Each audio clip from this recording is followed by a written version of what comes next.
welcome to our Where Crime Meets Horror panel. I'm going to let the authors introduce themselves. We're going to start with Brian, because you're at the top. Okay, just where I should be. Yeah, I'm Brian Caves. I've been writing since, well, for many years, but properly writing since about 2017. I live in rural Northamptonshire.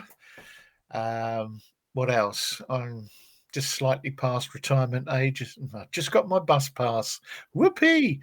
And yeah, I write novels, crime fiction novels based in the deep south of America, and also homegrown crime novels. And I delve into horror now and then, and a bit of hard, brutal crime. So it's everything from a big novel to novellas to short stories, anything that anybody wants to read, really. I'm your man, so to speak. Jim, do you want to start us off next? Yeah, sure. So I'm Jim Odie. I live in Swindon.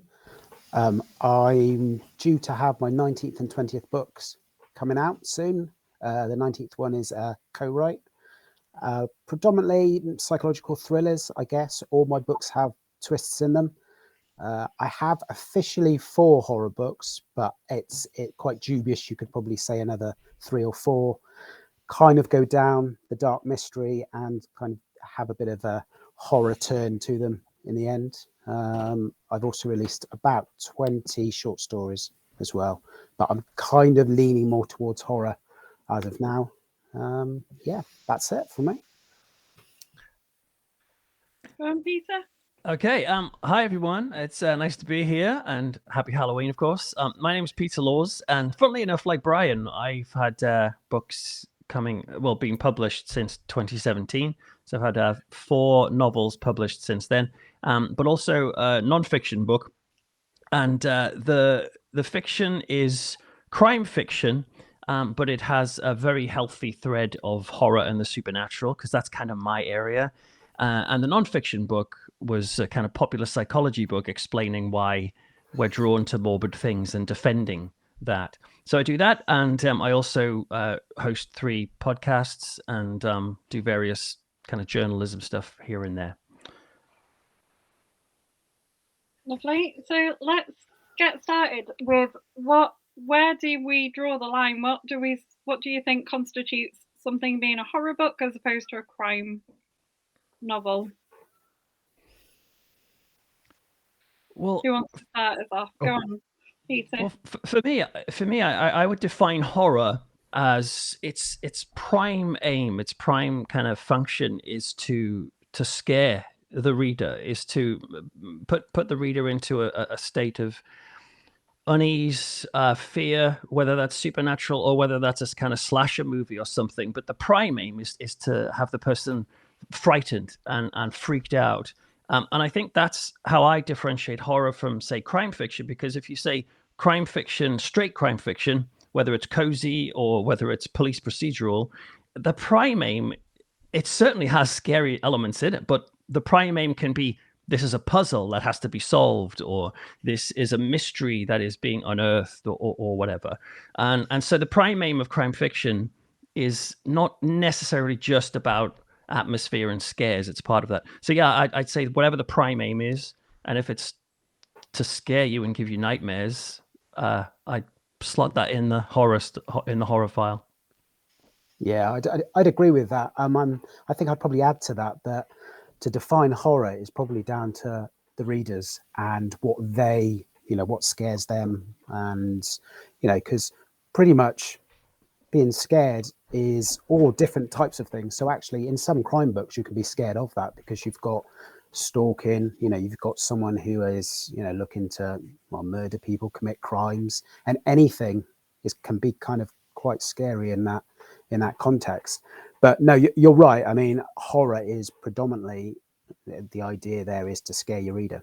And, as a writer, we look at what scares us or what scares people we know, and you kind of build upon that. Those are the foundations to start building your story around. Interesting. I think there's a bit of a blurred line, though. I don't think it's completely. Mm. The prime objective is to scare the poor reader to death. Hopefully, none of us ever do that, but because we'd be literally committing murder. But Nice. I think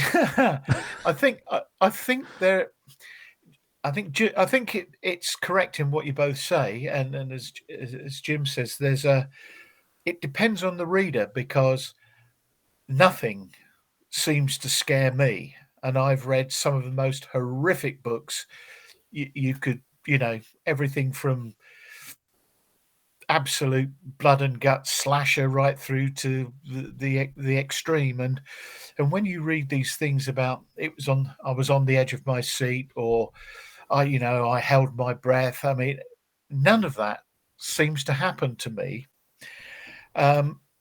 or if it does, it's really rare. So perhaps I'm a reader that can take what is classed as horror and find it quite, what should we say, normal. It's a weird thing. I mean, it's a difficult. I think it's all a difficult thing to define, but I do feel there's a bit of a crossover, because in a few of my books, and one in particular, I think that Caroline has read, The Burning Man, that is really hard crime and a lot of violence, which some people, in fact, a friend of mine who's read the book classed it as a horror book because there is so much violence in it, and yet it didn't set out that way. To me, it's just hard crime.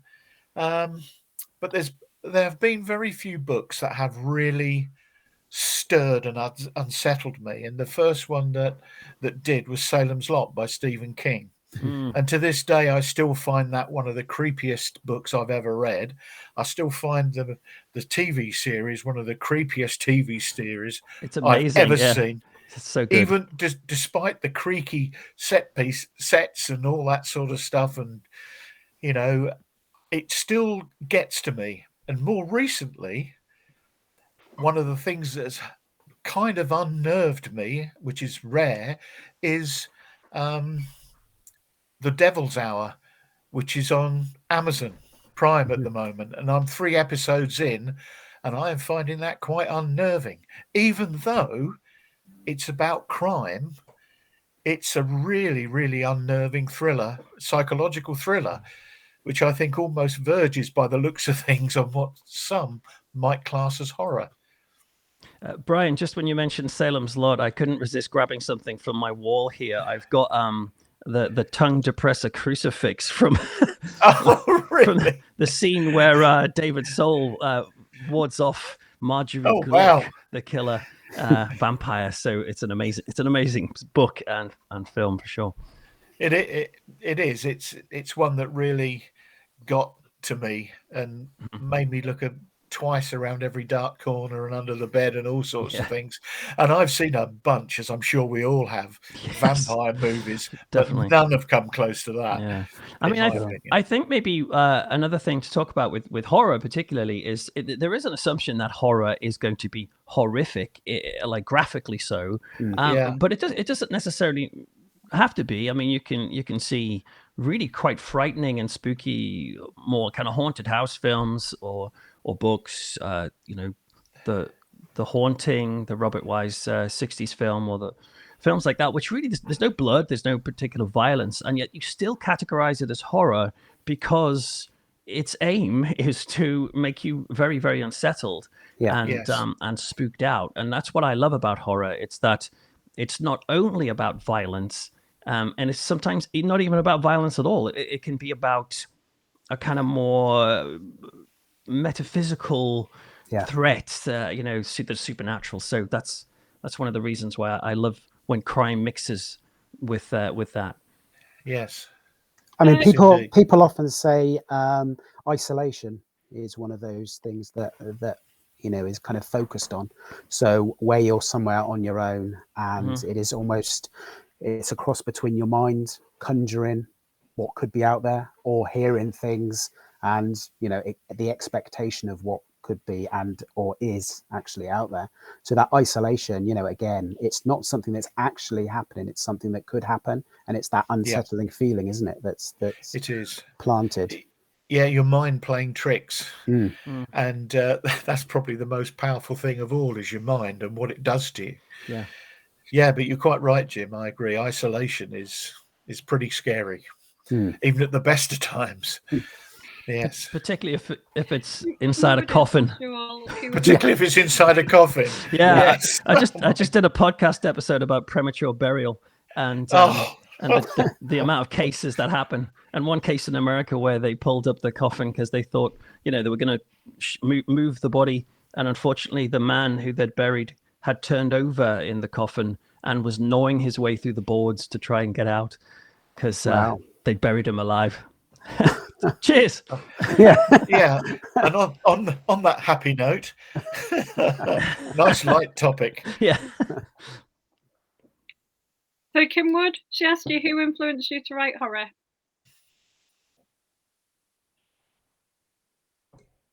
Sorry, I didn't hear that, Caroline.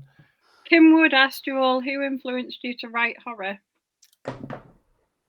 Oh, I have to be honest. Apart from Shirley Jackson, it has to be Stephen King for me. I read all the early stuff like Frankenstein and Bram Stoker, but it was Stephen King that did it for me. He really did. And I also very much admire Richard Matheson, who Stephen King cites as his main influence, especially his book I Am Legend, which I think is just absolutely brilliant. It is. But yeah, predominantly Stephen King for me, without question. Yeah, Stephen King was an influence for me as well. It's weird to meet anyone who's writing in horror who hasn't had Stephen King as some sort of influence, because he was just so huge, particularly in the 70s and the 80s. But another author that really inspired me was H.P. Lovecraft, who writes stories about cosmic horror and the idea of these kind of pitiful, indifferent gods of the past who will one day rise up and kind of destroy us all, not because they love or hate us, but that they see us as completely pointless. And I found his horror so bleak, but it's so rich. I was just really drawn to it, even though I found it scary. So yeah, Lovecraft particularly. Yeah, I first got into Sean Hudson. Back in the 90s. Obviously Stephen King as well, and then Richard Lehman. So went through all of Richard Lehman's stuff, and the likes of Bentley Little as well. So kind of, I guess, grasping on a lot of those things. The thing I particularly like about Stephen King is the addition of humor that he can add into it. So I'm particularly drawn to kind of adding a light-hearted. Oh, Jim's frozen, I think. Jim's frozen. Well, let's ask you the next question then, because Sam has said, Fearless Brian, and all of you, would you want to visit a scare event, the kind of thing where you sign a waiver and have tyres revved near your head, whatever that means? Tyres revved near your head? I know what that means. You go to a scare event, basically. Possibly. I'd have to say I would possibly go to something like that, a scare event. I find the idea quite thrilling, and a big adrenaline rush. Perhaps I'd probably end up absolutely crapping myself, but as far as I'm concerned, yeah, quite literally. But nice image. But the trouble is, a scare event. The trouble is, I've read too many stories about them, and of course, there's many films on, the locked room and the panic room and all this sort of stuff, and games that don't go the way you think they are. And I've actually started a short story along those lines, but some of that another day. But I'd give it a go. How long I'd last, who could tell? Well, this was Samantha, wasn't it, who asked the question? I've done a few of these things, and I've done them sometimes just for fun, but I did them when I was writing this book I did called The Frighteners, which was, I mentioned earlier, defending why people like morbid things. I did a few things with that, where I did something with the BBC where they kind of blindfolded me, took me to a mansion in the middle of nowhere. I didn't know where I was, where I was met at the door by a one-eyed butler and a witch. And for about 12 to 16 hours, I was strapped into electric chairs and electrocuted. I had spiders thrown on me. I was kind of chased and all this crazy stuff. And the reason I did that was because I was supposed to do another event, which was called Cracked, and I couldn't do Cracked. But this might be what Samantha's means, because I met someone who managed to do Cracked, and that was a kind of a 6-hour survival experience where people come, put hoods over you, bundle you into a van, take you into the middle of the forest, and waterboard you and try to drown you. And then the girl I met who'd been on this said at one point they held her down to a car while they put a car back up on the jack and revved the tire at full speed right next to her cheek. And she told me it was the most terrifying experience she'd ever had in her life, and yet she would do it again in a heartbeat. I was kind of glad that I missed it, to be honest, because that sounds a bit extreme. And at least when the BBC did the one with me, they had like psychologists come in and assess you to make sure you were ready, whereas Cracked was a sort of indie thing, and you never knew, like, could something like that go wrong? So it's scary, but they are fun. They are an adrenaline rush if you're into that thing. Jim, your question was, would you go to a scare event? Probably not, if I'm honest. Things like going to haunted places, staying the night over, that's fine. That doesn't bother me at all, because I think half the time it's yourself that's your own worst enemy. So I think you can, because you can easily convey a lot of the things that you're scared of yourself, aside from whether there's anything else. But I think something that is specifically set up, as Peter said, that doesn't really interest me at all, if I'm honest. I could watch other people, but no, participating wouldn't be something that I'd want to do, I don't think. I'll be honest. Having rather, said, yeah, with gay abandon, I'll give it a go. Having just heard this description from Peter, I think that would probably be too much for me. Yeah, I mean, but certainly a scary haunted house type of thing. Yeah, that wouldn't bother me. Yeah, because the ones I mentioned obviously were quite extreme, but I've done other ones which are less extreme, but it's still fun. Like an example, I for this book, I went to a vast underground nuclear bunker in Essex called Kelvedon Hatch, and I was like handed a gun, a pretend gun, and they turned all the lights down.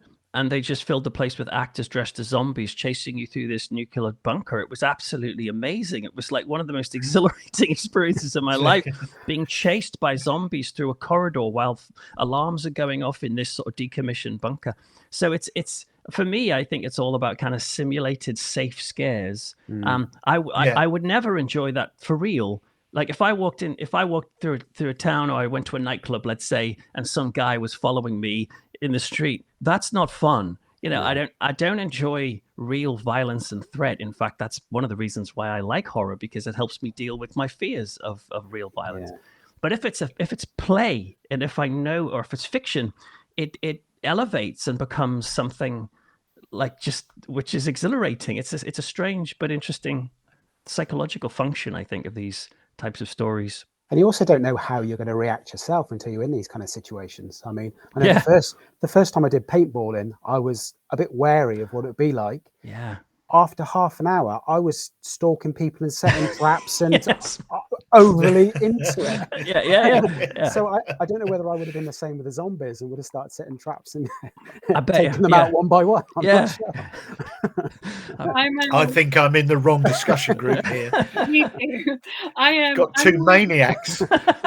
I'm with everyone who's commenting up the side of saying, no, this is not fun. I did a school trip with some students to Alton Towers near Halloween, and we did the scare. Oh yeah. best thing that they did there. And I have never been so glad to be epileptic, because there are things jumping out at you, but there were so many strobe lights. I was like, I cannot go through this. Oh yeah. I will die. So I managed to get steered out before I got to the end bit, which is like genuinely the best time ever. But it's funny you mentioned Alton Towers. Like I don't particularly like roller coasters and things like that, because I get quite motion sick and I get ill. So I find like actual dangerous rides, or they feel dangerous, not as enjoyable as the psychological play, which is why I quite enjoy some of this stuff. There's a lot of comments on the thing about you taking part in the horror things and people being just like, no. Fair enough. There's a lot of very weird questions on here that I'm just going to ask you. I feel like we're going for a horror themed panel, so you're going to get the questions right. So Michelle Kidd has asked, if you were buried alive, how would you try to get out? Great question. You've got to use your feet, I would Blimey. think, and your legs, because they're your biggest muscles. So trying to lie back and trying to kick, and that's what I would be my initial. But then I'm a business analyst, so I'd probably have 100 things that I'd be trying until I just ran out of breath or muscular power. Yeah, I'd do the same. I'd use my legs and my feet, but you've got 6 foot of earth above you. That's a hell of a lot of earth to try and shift. But once you've broken through the wood, perhaps you could slowly but surely dig your way out by kicking. Who knows? But that's a lot of mud to get through. Yeah, I think the secret to getting out of a premature burial scenario is to pre-plan, because there's no way you're just not going to get out. You've only got about 60 minutes of air, which is merciful in a sense, because it's the worst way to die perhaps, but 60 minutes is a pretty long time to experience being trapped in what Edgar Allan Poe called the narrow house. So it's pretty scary. But I think to try and prepare for it, I would take a leaf out of the Victorians books and have a preparatory system for escape. So I'd probably have a bell rigged up to my toe or hand, so I could ring a bell so people would come, or some sort of ventilation system, because they did sell coffins like that. Or I'd probably just have a pistol with a single bullet, so that if it got too much, I could just just step out of the situation. But that all makes me think, Peter, that you are premeditating being buried alive. Well, so are you going to go around in this state of preparedness just every day, just in case somebody abducts you and decides, I don't like this guy, I'm going to chuck him in the coffin and bury him? Oh crap, I didn't think of that. No, I'm probably going to get cremated anyway, so I won't have that long to, me too. Long to cope with it before I it ought to come out of that, isn't it? Yeah. I was talking of being cremated. I learned, at the age of 66, you'd think I had already known this, but I learned something the other day, that when somebody gets cremated, the fire does not reduce the bones to ashes, regardless of how high a temperature it is. The bones, the skeleton gets taken into something called a cremulator and crushed. That's right. I didn't know that. Yeah. I think that scares me a little bit. Yeah. I used to be my previous job was a church minister. I still do a little bit of that here and there. And we got a tour of the funeral home and went kind of backstage to see how they do things. And the cremulator like mashes up all the stuff. Wow. So dark. Gosh, really, really dark. Yeah. Okay, then also from Michelle Kidd, and you're worried now, aren't you, after the first question? Also from her, she's asked, what was the first book or film that truly scared you? Oh, as I said earlier, the first book that really unnerved me was Salem's Lot. And same with the film, even though I'd read more and seen more films, horror films prior to those. Salem's Lot was it for me, Stephen King. Watership Down, the animated film, like really, really disturbed me when I saw that as a child. It was so dark and poignant. That stuck with me. It still scares me now, even though it's a U certificate. and it's totally extreme, Yeah. but it's still a U. But yeah, Watership Down. That's a good point. Good point, Peter. Mhm. Actually, good point. And for me, it was a film called The Hand with Michael Caine. Oh yeah, Old Um, Stone. Oh Mainly- yes. Mainly because I wasn't meant to be watching it, and my sister's 3 years older than me, and she was barely old enough to be able to watch it, and I was in the same room at the same time, and yeah, so I was way too young to be watching anything like that, and that did really stick with me. Yeah. There you go. Well, I mean, up in the Northeast where I'm from, because I was about 8 years old or 10 years old when the video nasties craze was happening, and the local video shop knew that I liked horror films, and so even though I was way underage, he would say, "Hey, Peter, I've got the new zombie flesh eaters, man. Oh, I've got. Hey, do you want to see this? It's really dark. You like this? Lots of gore." And so he would let me. It's the Evil Dead, and he'd let me take these videos home, and so I would watch them at an age when really it probably could have turned me into a serial killer, but it didn't. Yeah. But now watching those films back, for some people, particularly young people, they're laughable. You know, they're seen as.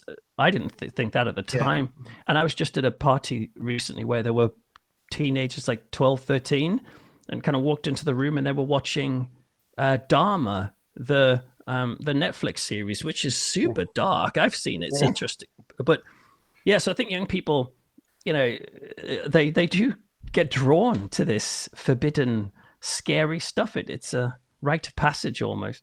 Yeah. And you can get desensitized, can't you, easily when you know, and that's probably why it is that Brian, and, you know, I'm similar to him, doesn't get scared necessarily reading books, Yeah. because I think you get so used to seeing these things. And certainly if you have from an early age, you go through those kind of emotions, I guess, years ago that sometimes you probably don't remember now.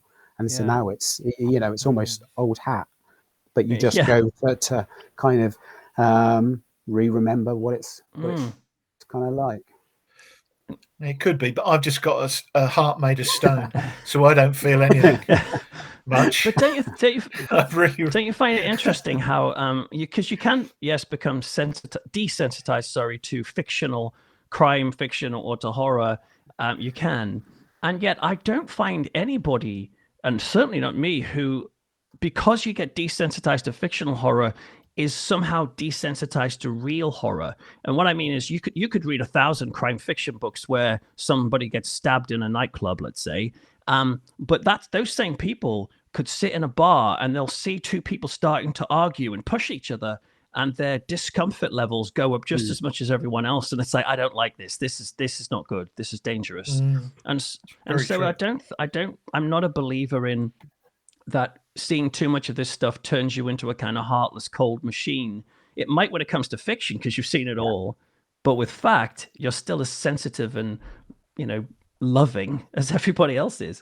I think you've hit the nail on the head on that, because if you're watching a movie and you know it is just a movie, I think it's very easy to not feel the same as you would if you see someone being attacked in the movie at all. But for me, you know, the things that are the most hard hitting, when I first had kids, it was having things where kids were kidnapped and things were happening to them. Yeah. That suddenly affected me a lot more than seeing, you know, knife wielding maniac going and killing, you know, a load of teenagers. And that literally just goes straight over your head. You don't think anything of it. You watch something like Lovely Bones, and you know, suddenly you're like, oh my God, you know, it's like, and that is more horrific than any other kind of you know, horror movie that you'd consider you'd be more moved by. Certainly with children, that's without question. When my daughter was born, you know, oh God, the things that go through your head when you see or read something along those lines. They get kidnapped, they get hurt, or whatever. And I still feel the same way, but obviously about young children, things like that. Adults, I don't give a toss. You can do what you like to kill them. Kill them all. Apart from me, of course, I don't care. But you go anywhere near an animal, and I'll hunt you down. I really, really will, because I can't read and cannot see animals getting hurt. So as soon as I see something like that creeping into a book, I honestly, regardless of how good the book is, I shut it. Yeah. And don't pick it up again. I absolutely cannot stand it or bear it. It really tugs on me emotionally. It really, really does. And having just lost my best friend, a 15-year-old dog, literally 2 weeks ago, that heartbreaking. Yeah. But you can go and kill as many humans as you bloody well like. Yeah. I don't give a toss about that.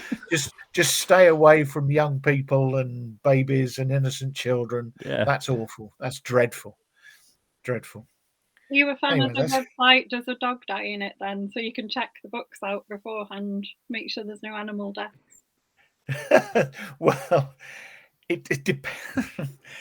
I do. If I'm going to buy a book, I'll obviously check it out and stuff. Or if somebody said, "Oh, there was a heartbreaking scene where the animal got killed" or something like that. If it's dying a natural death, that's different. If an animal's being tortured or anything, nope, won't go anywhere near it.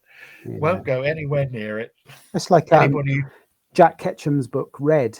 That was right. that's predominantly about the main guy, and dog gets attacked at the beginning, and then the rest of it is all about him getting revenge. But that first part is really hard to kind of go through. Actually, after that, you can really, go for him, and you don't care what he does to these people. But Jim, you mentioned Jack Ketchum, and when I read his book, The Girl Next Door, which is just I've never, I think, read a book that is it's shocking and violent, but I was crying as I was reading it. It was just, this is too much. Even though I thought it was good, it was a great book, and it was right to talk about the story because it was based on real life. But I've never had that experience where not only was it like scary and horrifying, I was just like wiping tears away as I was reading it. It was so emotional. It's a very powerful book, that one. Yeah, and like you say, when you know that there's truth in, that's where it's been drawn from. Yeah, it just makes it all the more hard hitting. And I don't think he's changed much about it at all. Particularly, it was a really gruesome case. Yeah. I've not read that book. Obviously, I've read a lot about it. The only Jack Ketchum I've read is Off Season. Yeah, that's a cool book. I like that. That's extreme. Yeah, but it didn't faze me one bit. Didn't make me think of anything. I just read through it and thought, okay, yeah, that's my stone cold heart. You see, Peter. Yeah, we're gonna have to sort of get you exposed to something that breaks you. Breaks me. Yeah. I can see myself in that coffin already. I was going to say, sounds like Brian will be going with Peter on one of his adventures. Yeah. I'll just be watching. I'll be doing. Yeah, I don't. That sort of thing doesn't faze me at all. Yet I watch a lot of YouTube videos with American men and young girls by their thousands talking about the latest horror reads, just so I can get a few new titles, and they give me some titles about things, and I think, oh yeah, that sounds pretty good, and I'll read it on Kindle or I'll buy a copy, and I think, well, what are they talking about? There's nothing here that phases me at all, and literally what it is just an all-out gross splatter movie, book or something like that. Well, some of those extreme horrors, it's there to try and shock without much substance of a story surrounding it. Yeah, so I people think that enjoy that kind of, really pushing the Sure. envelope and reading things that you've never read before because you either shouldn't write it or shouldn't read it or you shouldn't know about it. But that can become quite samey and boring quite quickly if you're not careful. And you find, I read a few this year because a lot of people were going on about them and how shocking they were. And I thought, I want to see what all the fuss is about. And I thought, yeah, they are shocking, but there isn't the story behind it. It was just, let's write the worst scene we can for the sake of it, do a few of these and try and kind of pull them together. And it didn't work for me. But, saying that, there's a huge following for it out there. But there does seem to be. I don't know what that says about us in society, but well, there you go. We get back to the human versus animal thing, don't we? Really. Yeah. We're a strange lot, us human beings. Give us your most favorite kind of recent spooky reads. Ooh, Well, mine's I'll probably have to think about that. Blackmouth that I just read from Ronald Malfi. That was very good. Literally the book before the one I'm reading at the moment. And I say it's very It-esque, if you like. So it's a group of kids who meet in the woods, and they end up with some strange guy who's the magician, and he kind of befriends them. And then some strange things happen, and we're back into the future where they're no longer friends, and this magician is appearing again at traveling circuses, and they are kind of meeting up to try and sort out the evil, I guess. So it's a very similar to it without having the huge backstory that you get within it. Because that's a heck of a big read. Yeah. I'll have to think about this for a second. Just trying to think of some books that I've read recently. So, Peter, go ahead. Shall I dive in? A couple of ones come to mind. One is Strangers by Taichi Yamada, which is a really touching but quite spooky book about a man who's lonely, a TV writer who lives in, I think it's Tokyo, and he's nostalgic for his life, and he misses his parents who died when he was a teenager. And he walks into an area of the city where he bumps into two people who remind him of his parents, and he starts to think, I think this is my parents, and yet they're younger than me. What's going on? And it's this really interesting kind of supernatural story, but it's very, very touching and moving, and sort of speaks of the kind of the heartache of nostalgia. And then a book I'm reading at the moment called They Thirst by Robert McCammon is a really, really cool vampire book where a bunch of vampires literally just take over LA, and his writing is really beautiful and powerful, but with cool vampires, So yes, that's a good book. You can't beat a cool vampire. Exactly. In terms of spooky read, I'll tell you, the one I've most recently read is called, which I think Jim said he might catch up with, is Gone to See the Riverman. Yeah, I really by who's the author? Can't remember now. And it's a novella, but it's about this woman who's obsessed with this serial killer in prison, and it's all set in the deep south, one of my favorite parts of the world, and swamps and things. And the killer says to her, "You got to go see the Riverman," and she takes her very slightly disabled sister along with her. I won't say any more, but it's graphic in places. Lots of blood getting chucked about and horrific scenes. It didn't scare me to death, but that's I quite liked the story. I really did. I thought it was very well written. Yeah. Christopher Triana.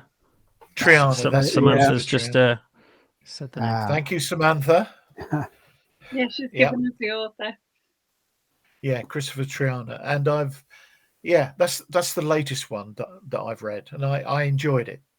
Didn't find it frightening, but I enjoyed it because I thought it was quite well written.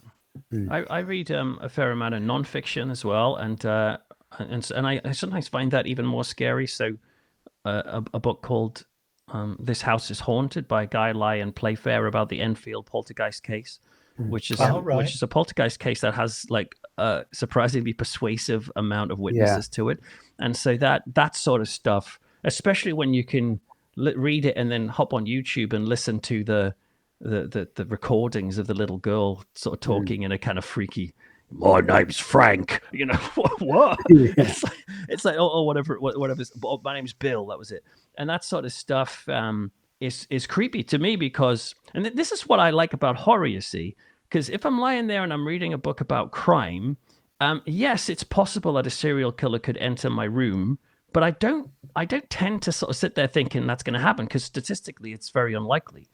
But reading a book about ghosts, let's say, or novels that talk about a supernatural threat, some people might say that's statistically way more unlikely because they don't exist. But if you're open to the possibility that they exist, then the potential for dark figure shimmering out of of the corner of your room, is there as you are reading. And that's what I like about horror, is that it kind of dials up the tension for me, because it means I could put this book down, walk into another room, and have an experience like what I'm reading.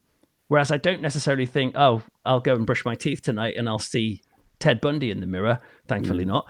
But other things, ghosts, or what's that creaking sound, or that's a bit more, that gets under my skin.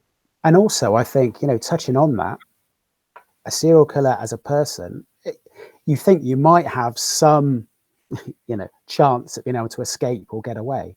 Something that's supernatural that you don't know anything about, and you don't know the rules to the game, as it were. That makes it even more scary and terrifying to think, well, actually, I may not have any power here at all. And if it's anything to do with the dark sides and devils and what have you, where you really don't. And as a day job, I'm a business analyst, so I'm quite scientific minded, but I'm open minded enough to not be shut off to things. So I think there's a possibility of things, but I'm always the first to say, right, okay, let's look at everything. Let's look at the lighting. Let's look at the temperatures. What reacts with what? How can this happen? Are things level? But that's why I'm quite fascinated in all these things from quite an open-minded point of view. It's I could be wrong here, and I can't remember the whole line or statement, but I think it was Lovecraft that said fear is the greatest what did he say? Is it fear of the unknown? Fear of the unknown. Yeah, that's it. Yeah, it's fear of the unknown. I've heard the acronym of fear being false evils affecting reality. Now I don't know. All right. I don't know where I've got that from. Somewhere along the lines, that's kind of may just have been made up and just happens to fit. But I think I've always kind of thought about that, because actually that does resonate with a lot of us. The things you're most fearful isn't the actual facts; it is the things you don't know, isn't it? That's what you're most fearful of. Yeah, it is indeed. It's the not knowing and not understanding. A serial killer, you can understand. It's a physical thing, as you say, Jim.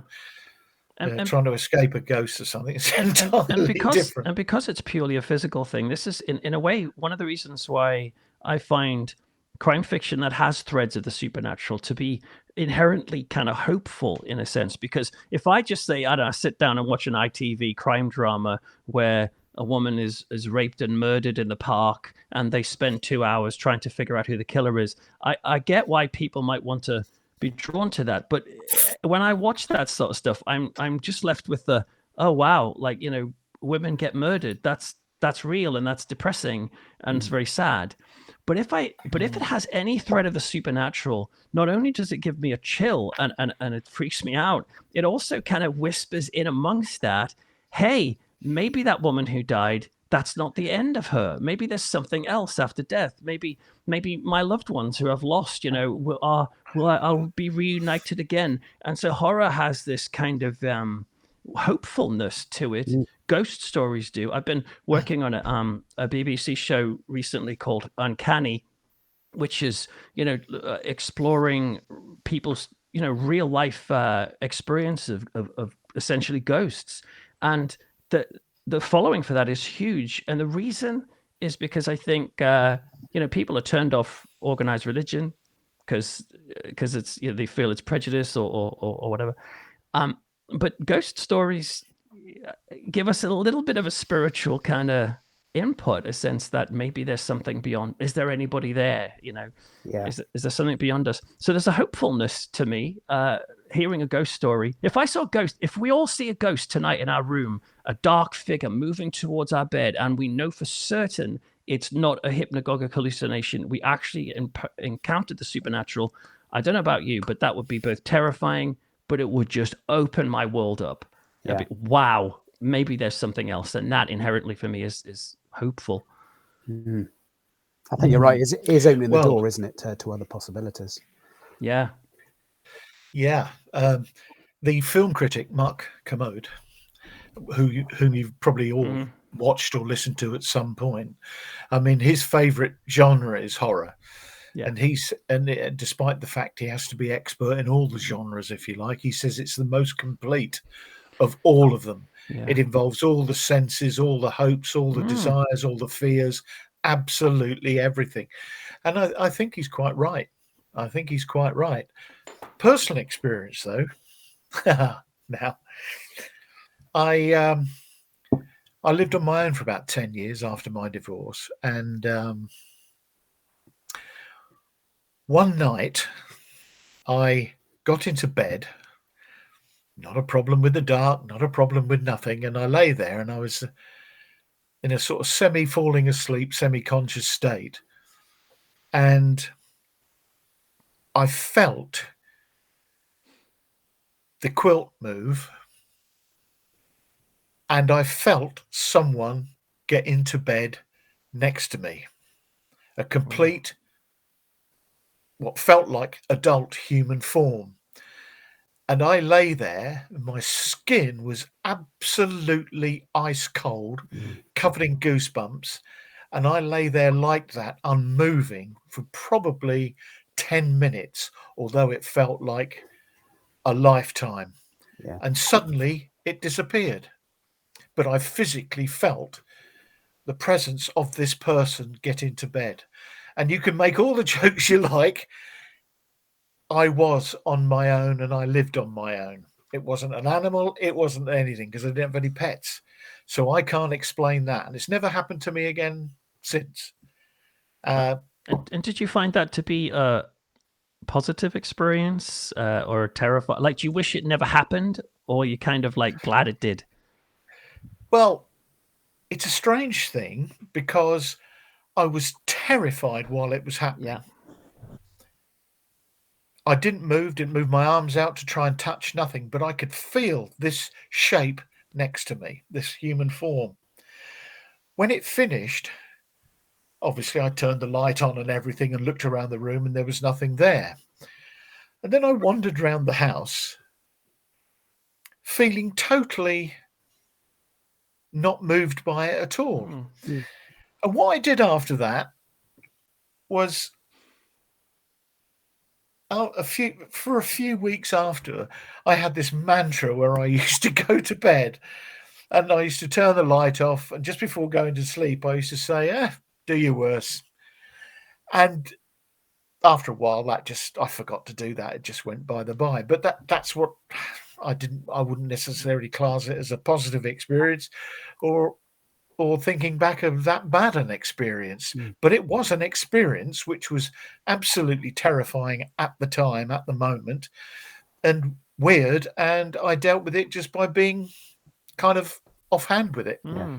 That's Strange. That's a common response, actually, to Is it? paranormal activity. Yeah, it's to sort of not belittle it, but to not go to the other extreme and get totally freaked out. Totally freaked out. If there's a ghost in the house, there's a ghost in the house. Yeah. What can I do about it? Mhm. If you believe in such things or not, and I'm not sure. Well, I kind of believe in spirits, I think, more than anything. wait, what's that thing standing behind you, Brian? I'm not quite sure, but I'm not going to look round. Only kidding. Only kidding. Only kidding. Yeah. He's testing me. He's testing my stone cold heart, isn't he? That's what he's doing. It is getting closer, though, just so you know. Okay. Let's go on to your spooky fiction now. Tell us a little bit about the kind of the sort of books you write that sort of edge into horror. Give us some details so that people know what they're going to go and buy. Who do you want to go first? Whoever wants to go first. Brian, you can if you okay. want. Well, posed and ready to go. I'm. Yeah. Do you want me to show any books? Oh, yeah, I'll go Yeah, grab some. feel free. Do it. Grab books, show them off. Okay. Well, I haven't written any full novels that go from crime and into horror. Although it's blurry. I mean, it's crime as we think of crime and solving a puzzle and whatever. But The Burning Man, it's got a different cover now, but I haven't got a new copy of this. Is a novella, 100 pages, and it's about two guys in America in the deep south who get involved with the mob, drugs and that, and it's very, very violent. So some people have told me, as I said earlier, that they kind of class this, The Burning Man, as verging into horror, but horrific only because of the amount of violence, not necessarily in terms of scares, if it's got any at all. I've also written a book called At the End, which is 3 short stories, which total, about 120 pages. I always wanted to write a haunted house mystery. I always wanted to write something about a monster in a forest. And I always wanted to write something that preyed on the psychological aspects, mind games, but at the same time linked that with an actual and very real mental illness, like severe bipolar and things like that. And so I wrote a story called Mind Games. Oh, you probably can't see it in this, which deals with a writer who writes horror stories but gets involved in this weird scene that happens while he's out walking in the woods trying to clear his head and think of stories. So there's that. The haunted house one, which is called, what's it called? I don't know. Heart and Soul. Yeah, it's about a film director looking for the ideal location to film his next horror movie, and he comes across an advert. Well, he gets invited to view this old house, which is offered to him for £100 to buy as long as he refurbishes it. And he thinks, hey, this is a good deal. But the house is a big old Jacobean house, and it's set in this weird village. And he loses his way down a detour and when he goes to view it, gets sent here, sent there. But the house has got a lot of secrets, and so the village, whatever. But Kath Middleton, for example, read it and really loved it. She liked that story. And the last one, which is called Monsters, is literally about a guy who is on his own in a log cabin somewhere in the forests of Maine. And suddenly he hears on the radio, and I wrote this before I'd seen the movies that have come out since, all about stay silent, don't say a word, or a monster will hear you and attack you, and all of that, which I thought were good as movies. And I wrote that before that, and this is about a monster in the wood that picks up on sound, and this voice comes over the radio, a news bulletin saying, turn off the radio, shut the doors, close the windows, do everything, do not move until we tell you otherwise. Then the army descend upon him and all sorts of horrible things happen. But that's more of a story about who's the real monster, the monster or the human race. And it's all kind of explained within that story. But that's 3 short stories called At the End. And the other one I've written, quite simply, is I Am What I Am. And that's a picture of a man on the front. Well, a vampire, actually. And again, it's 110, 20 pages. And it's about an assassin who's gone to assassinate a woman who's brokering in an illegal arms deal. And not much is known about her. And he's gone to meet her in a hotel to kill her, but get more information out of her first. And in the end, I Am What I Am is about him becoming a vampire.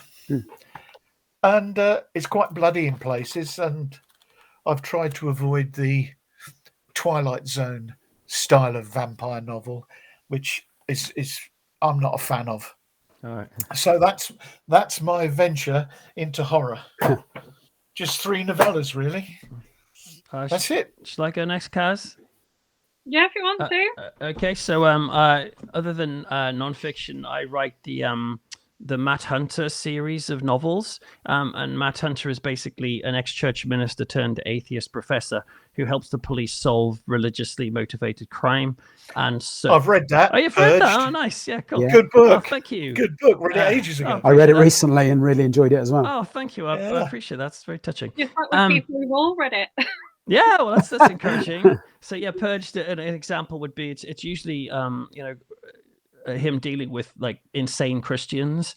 Even though I'm a Christian myself, I like writing books about like Christian serial killers and nutcases. So in this, there's a Christian serial killer who thinks that the nicest thing to do is to baptize people and then murder them immediately afterwards, so they'll be fast tracked to heaven.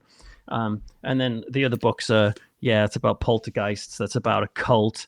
And the latest one that's come out, which is called Possessed, is about the fact that requests for exorcism are on the rise today. They're really kind of exploding in popularity.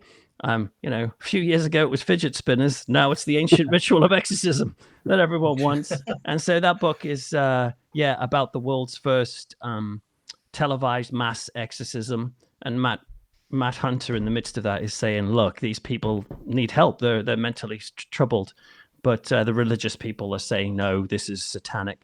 And the last thing to show is this is The Frighteners, which is the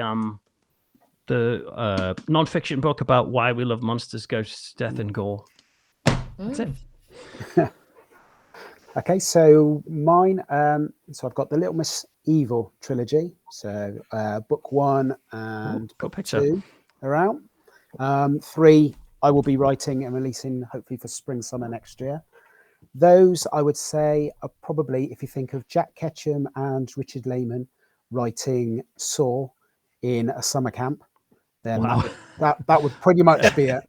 So the deaths are pretty much set up on a treasure hunt, and people go all the way around this lake from the summer camp round to houses and within the village and meet interesting demises basically of themselves, which that seems to have done really well, so I'm really pleased with that. I've done 2 YA horrors, so I've got them as kind of like a little series, but they are separate books. This one is also at a summer camp, so this is where parents have taken some kids to a summer camp. The parents stay in a nice kind of spa type hotel, and the kids are off into small little cabins, and then there's rumors of a monster out in the woods, and there's lots of twists and turns in that one. Second one, The Brood, which I always think is a cross between The Lost Boys and Stand By Me.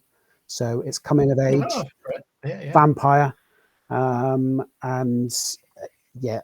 group of kids. One of them goes missing, and they set out to try and find what's happened to her. There's some interesting kind of youngsters that have moved into the town that are not quite sure who they are and what they are, and they think they might be vampires, and it all kind of goes from there, really. The only other book, just quickly, I've got Mystery Island, which this is set in an island just off of Maui.